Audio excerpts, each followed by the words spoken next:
and it was 1.5 kilograms lighter than the rules allow it to be. Oh my. Oh my. Disqualified from the Grand Prix. Hamilton is the winner of the Belgian Grand Prix 2024. It would have been cool. It would have been really cool in terms of, let's just say, the narrative of the season, to see 4 different teams before going into summer holiday, 4 different teams having a 1-2. Think about that. Red Bull having a 1-2, Ferrari having a 1-2, Hungary, McLaren having a 1-2, Mercedes getting that 1-2 in spot. Would have been crazy. Like in terms of just how the season is looking. Like 4 different teams were able to score 1-2, and 1-2 is definitely not an easy thing to do in Formula One overall, unless if you're Mercedes, like 2014 to 2020, unless if you're Mercedes, you know what I'm saying? But it was crazy, man. It was a crazy race, very classic F1 race, in my opinion, going into the summer holiday. And now let's go into the summer holiday. Let's look at, because for right now, I'm saying my eyes are on Piastri. Because last episode I said, hey, listen here, guys. I think Lando Norris is right now chasing down Max Verstappen, possibly to win the driver's title by the end of the season. However, right now, I've realized what is Norris's number one difficulty in reaching that goal. It's Oscar Piastri. Because, dude, this guy is insane, dude. Like, how is Lando Norris supposed to compete peacefully by himself against Max Verstappen if your teammate is Oscar Piastri? So, Piastri, let's talk about this guy, okay? Because this is like the big takeaway I think we should have done. Like, out of all the drivers, this guy is the guy you gotta like really analyze things if we're considering the second half of the first half of the season. So like the second quarter of the season. Piastri, after scoring a P7 in Spain, okay, that P7, not too good of a result. So he scored a P7 in Spain. And after this P7 in Spain, he got a P2, second place in Austria, a P4 in Silverstone, which he arguably could have won. P1 in Hungary, his first race win in F1. And then now a second position in Spa, which he could have almost won if there was one more lap, theoretically. So Austria, maybe that was the one that there was no chance of him winning, because technically there was no chance of George Russell really winning that one either, unless if it was Max Verstappen and Lando Norris going ham. P4, bad strategy call. He might have won that. P1 in Hungary, right? Another one of those calls, but it was favored in his way. And P2 in Spa, maybe he could have gotten a P1 if it wasn't for the laps ending. So he scored a total of 73 points right after Spain. And the only one that outscored him during this period was Lewis Hamilton, who scored 77 points with 2 wins.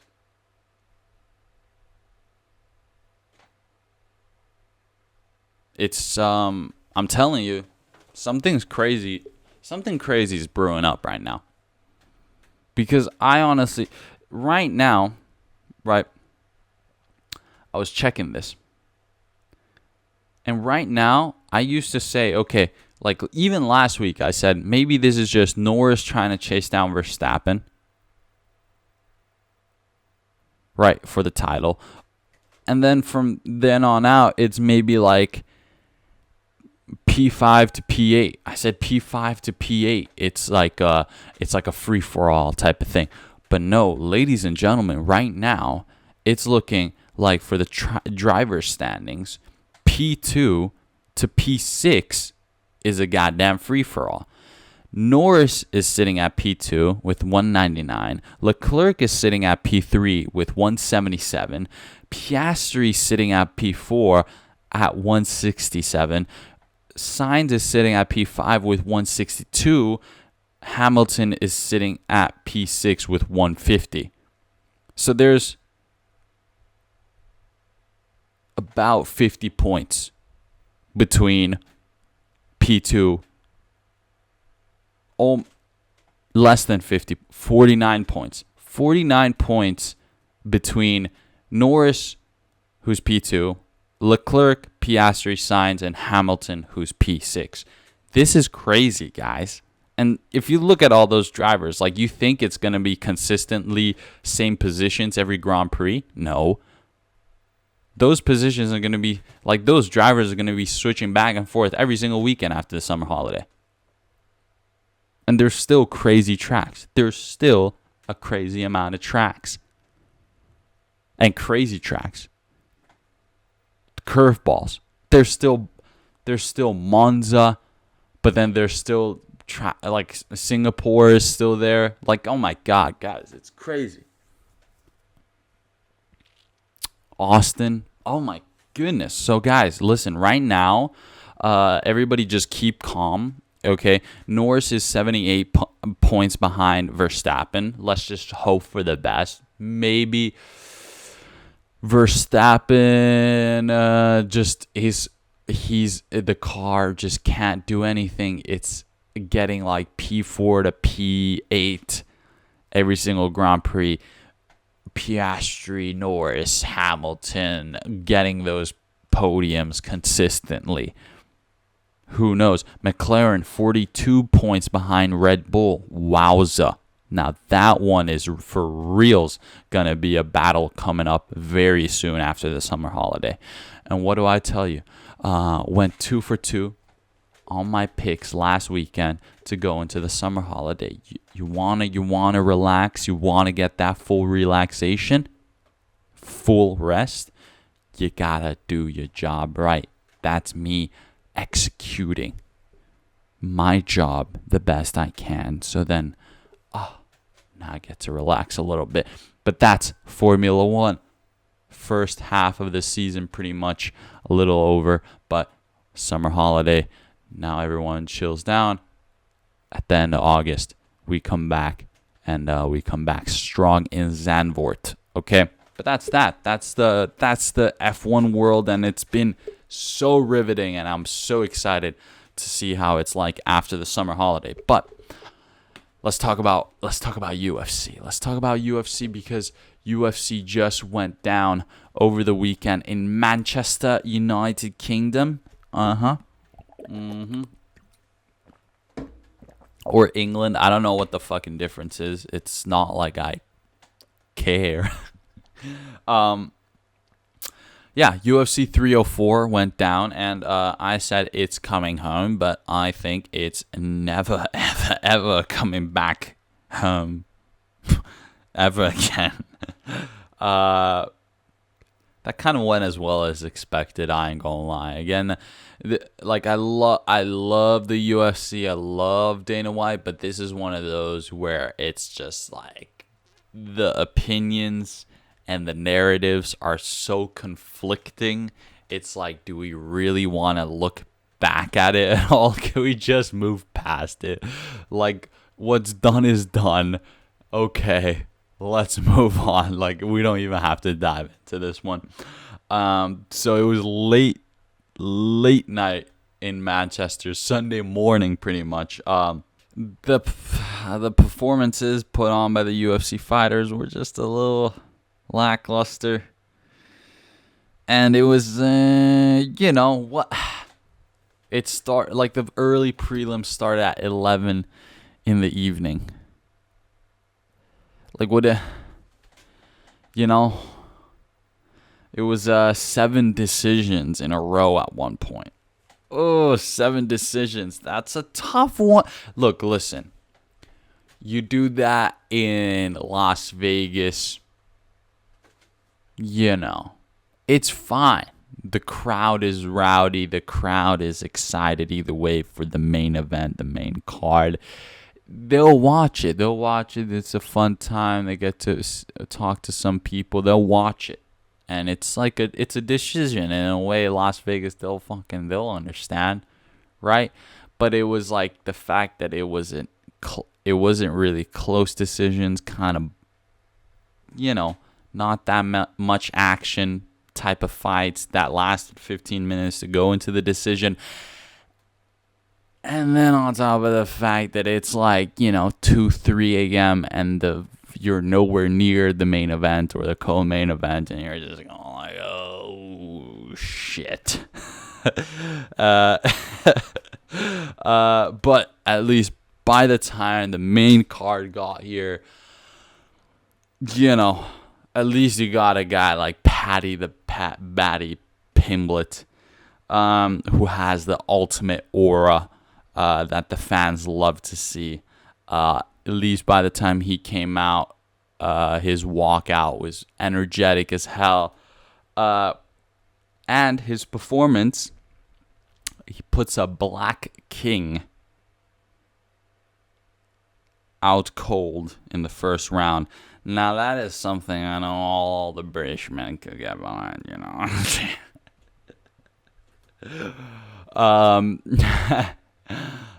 Paddy the Batty just freaking destroyed King Green. I don't know what King Green's fight plan was necessarily, but as soon as King Green tried to go for a takedown, I mean, that was just the beginning of the very quick end, because Paddy the Batty, very quick with submissions, puts the lights out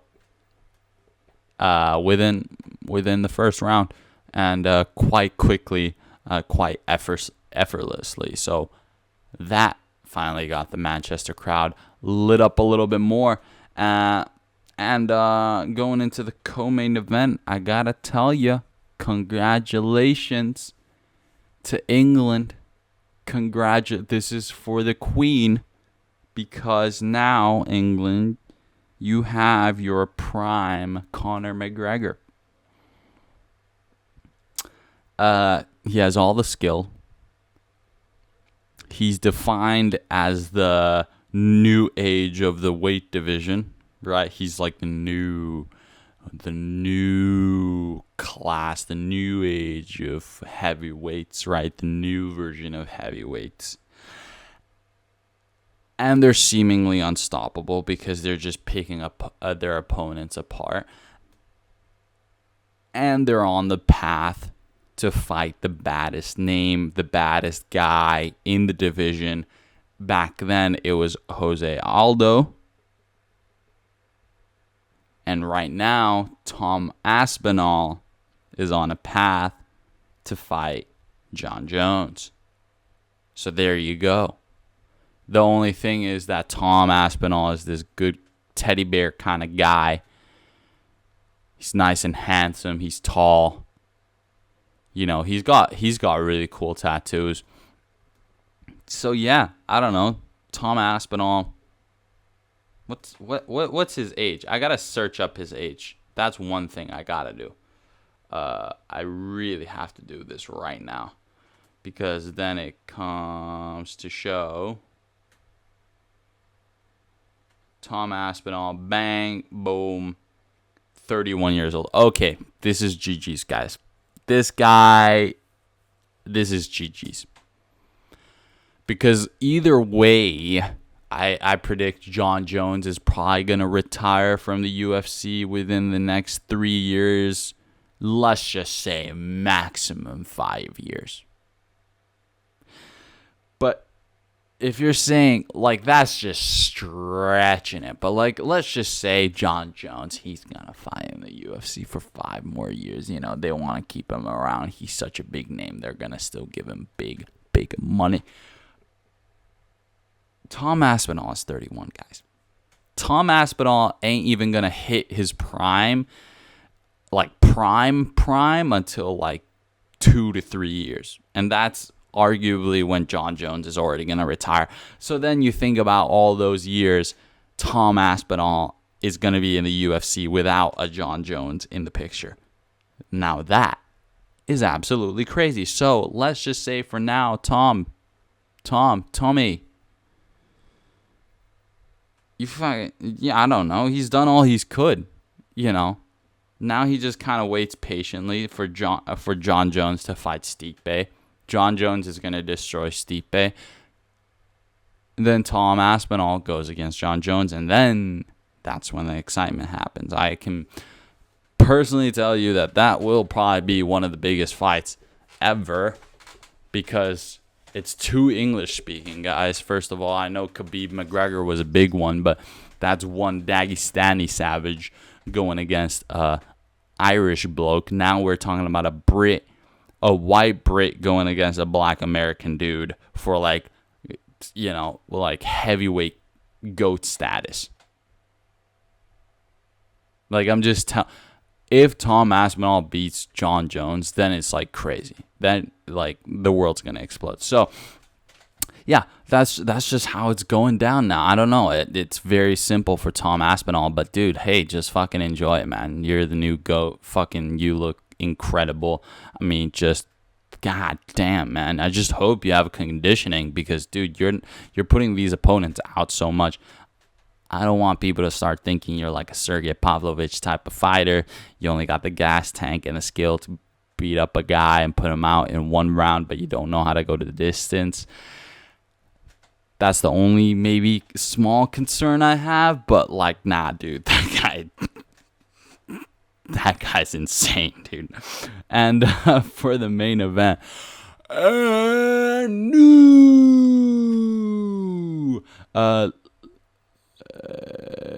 Bilal Muhammad goes the distance with Leon Rocky Edwards. Bilal Muhammad fucks the shit out of Leon Edwards for 5 rounds, pretty much. I'm sorry, Bilal, for not putting much respect on your name. However, congratulations, sir. Please, because you're so good. You're so amazing. Underrated.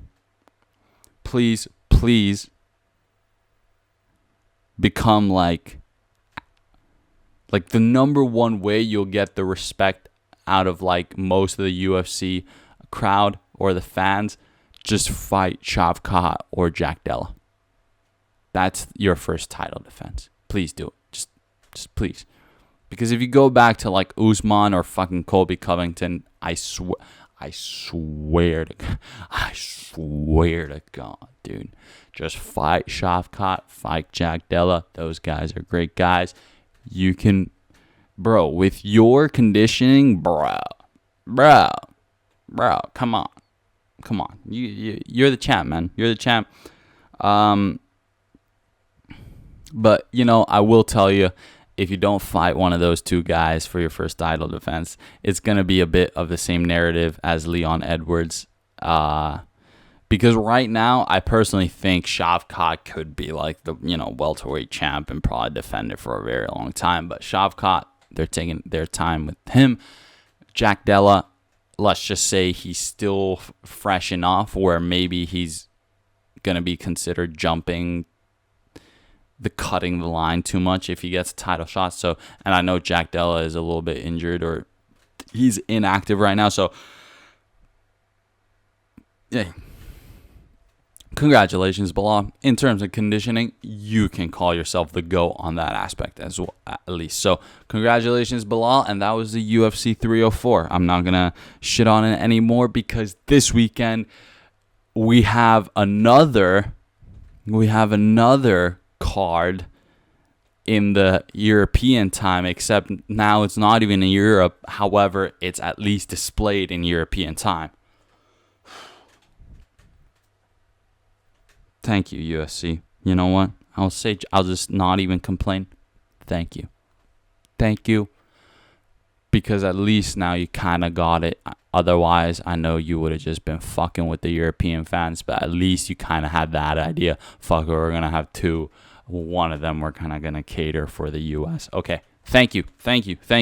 We have a fight night in Yas Island, Yas Marina, whatever you call it. And it's a very fucking very exciting fight night.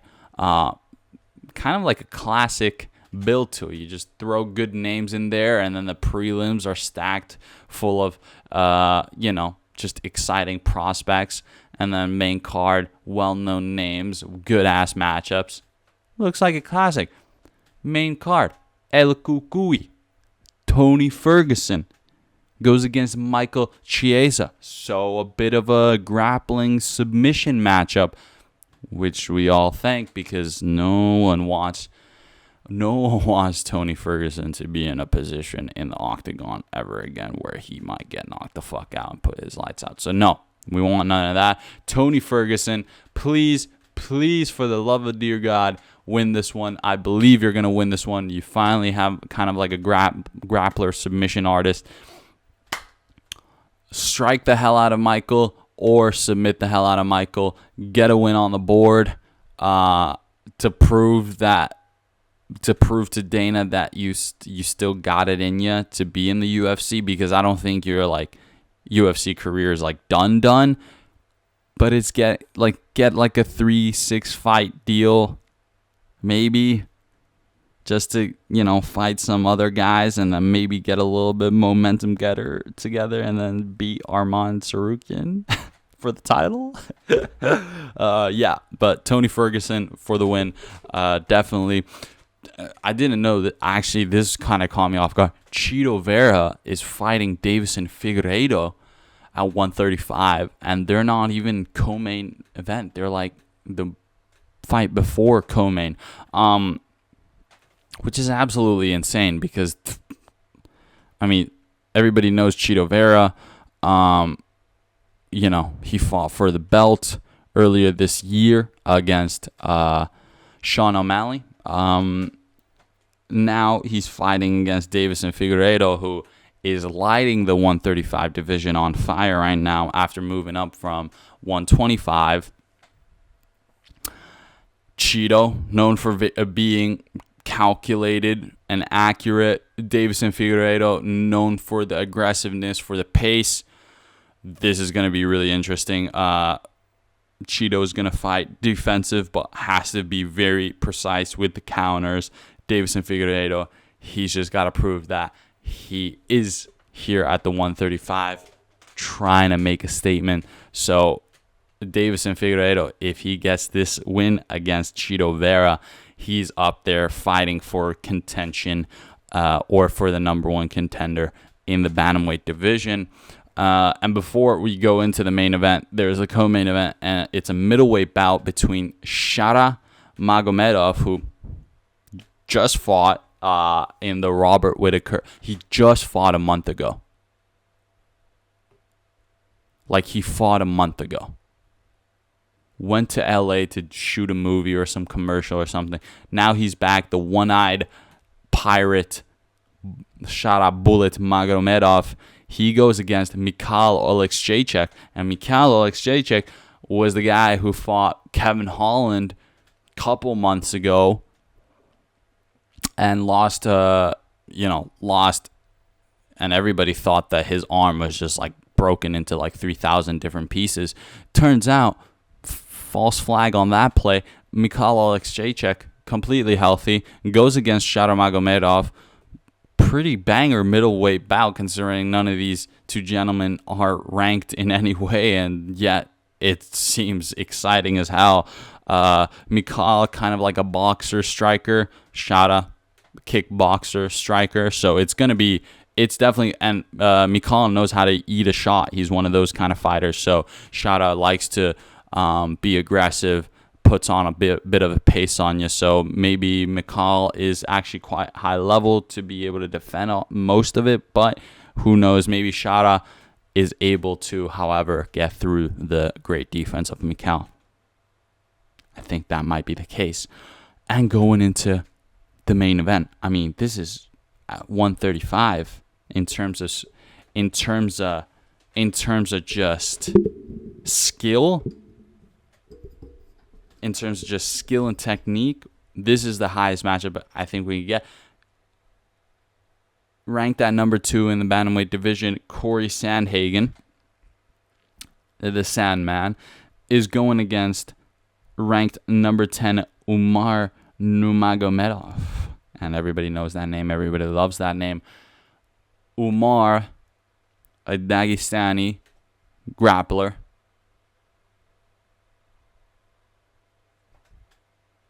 Corey Sandhagen, a freaking striking ninja.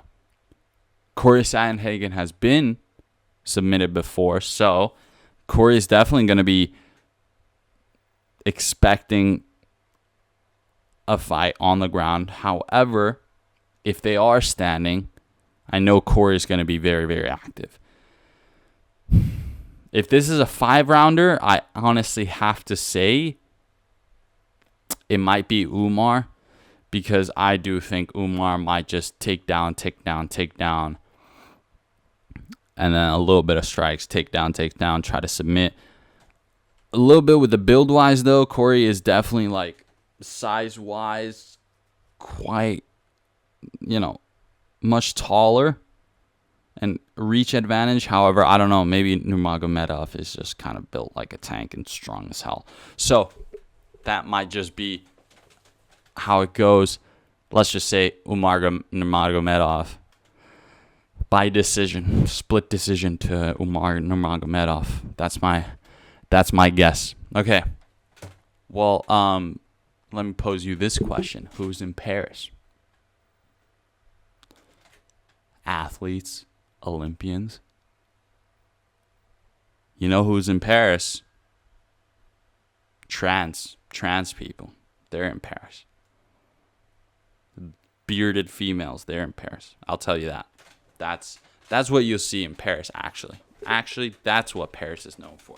Anyways, 2024 Paris Olympics began last Wednesday. And in terms of medals, because it's all about the medals, it's all about the medals, the gold, silver, and the bronze. Countries fight for who got the most medals, who got the most gold medals. And as of right now, USA is leading with 12 medals. France is second, and they have 8 medals. And China, Korea, and Japan are tied with 7 medals. Very good. Australia, Japan, and Korea are leading with 4 golds each. They're leading in the gold medal department. All of those 3 countries that I named, they have 4 gold medals so far, which is pretty amazing. That's just good on them. And if we're going to talk facts, then I think I'm rooting for Australia to do well throughout the Olympics, show some of that Aussie grit. And what a English-speaking country is really all about. Because in a way, it's like U.S. is U.S. They're kind of on their downfall. Brits, Queen is dead, bozos. But Australia? Dude, they brought the mullets over. You know what I'm saying? Like, they might be where it's at. They're charging like 30 euros, $30 for a pack of ciggies. Fucking telling you, man. That's where it's at. You want to know why Australia is leading right now with the gold medals? Because they ain't smoking cigarettes, bruh. What up? What up? Bam. Big tobacco can fuck off. There's a direct correlation between big tobacco and the amount of gold medals that a country can possibly achieve. I'm telling you guys, Australia are holding it down right now. Of course, in a way, I'm always going to be rooting for China. China, I'll tell you. Their athletes, I said this yesterday, their athletes are spectacular. Spectacular. They're next level. And of course, in some ways, I'm going to be rooting for Finland. We just don't have that many people. So it's just like, all right, if there are a couple of athletes that are competing, hey, let me follow that one. But that's the fun part. I mean, that's the fun part about Olympics, because as long as you put on the broadcast, man, I mean, like, that's what Ballin' at What Cost is really about. Dude, you can be balling in any sport. And did you know how many different sports there are? It's kind of crazy. I'm out here looking at the Olympic sports. What the fuck is breaking? There's things like breaking, like as in like canoe slalom. What is that? That's fucking Jewish canoeing. There's 1, 2, 3, 4, 5 different types of cycling. Fucking bikes, you know what I'm saying? Yeah, this one threw me off. The fuck is equestrian? Turns out that's just some fancy people shit. Horse riding. Bam. Fucking modern pentathlon. That's really next level. I don't know. Pentathlon. Isn't Pent 5? What the fuck is pentathlon, bruh? Okay, I'm gonna have to do my research on that one. But anyways, what else we got? Skateboarding. I mean, fucking.